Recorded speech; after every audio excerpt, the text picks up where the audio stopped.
इतके सुंदर केक्स मी बनवायला शिकली आहे याचा विश्वास मला स्वतःला पण नाही होते. पण खरंच आपण जर प्रयत्न केला आणि प्रॅक्टिस करत राहिलो तर आपणही हे सगळं करू शकतो.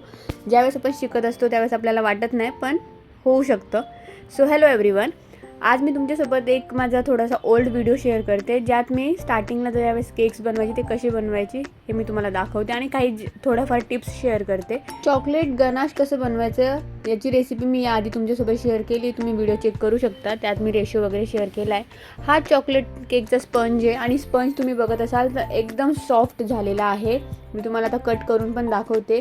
आतमध्ये बिलकुल एअर बबल्स नाही आहे की काही नाही, एकदम सॉफ्ट आणि मस्त स्पंज झालेला आहे. जर तुम्हाला याची रेसिपी हवी असेल तर मला कमेंट करून नक्की सांगा. मी इन डिटेलमध्ये मी केकचा बिझनेस कसा स्टार्ट केला याची माहिती पण देईल आणि केक्स कसे बनवायला पाहिजे, मी कशी शिकली हे सगळं सांगेन. तर इथे मी केकला पहिले लेअरिंग करते. तर सगळ्यात जो खालचा स्पॉन्ज असतो ना त्याला थोडं कमी सोक करायचं, कारण की मग जर आपण जास्त सोक केलं तर मग तो बेसवरनं शिफ्ट होऊन जातो, ट्रॅव्हलिंगच्या वेळेस वगैरे. आणि हा जो मी बनवते हा ट्रफल केक बनवते आहे, चॉकलेट ट्रफल. आणि जसं मी सांगितलं की ट्रफलची रेसिपी मी आधी शेअर केली, जर तुम्हाला हवी असेल तुम्ही चेक करू शकता. जो सेकंड लेअर आपण लावतो तो थोडासा जास्त सोक करायचा, कारण की त्याला आपण सगळ्यात वरची लेअर लावत असतो. आणि त्यानंतर हा ट्रफल केक आहे म्हणून मी गरम पाण्यामध्ये स्पॅच्युला आणि पॅलेट नाईफ डीप करून त्याला मी चांगलं प्लेन करत होती. सो आता हा मी त्याला ठेवणार आहे फ्रीजरमध्ये सेट होण्यासाठी. आणि इथे मी ट्रफल केक आहे, पण काही वेळेला काय होतं ना, तुम्हाला ऑर्डर अर्जंटमध्ये आलेली असते आणि ट्रफल ना परफेक्ट सेट व्हायला टाईम लागतो. मग त्यावेळेस काय करू शकतो आपण, तर थोडीशी क्रीम घ्यायची, थोडं जास्त चॉकलेट घ्यायचं आणि एक आपल्याला वरची लेअर लावू शकतो आपण. तर हे आपण ट्राय करू शकतो. तर माझे जे क्लायंट्स आहे ना त्यांना क्रीम खूप कमी लागते, त्यामुळे मी अशा पद्धतीने त्यांना करून देते की जेणेकरून बस वरची लेअर सेट व्हायला पाहिजे म्हणून.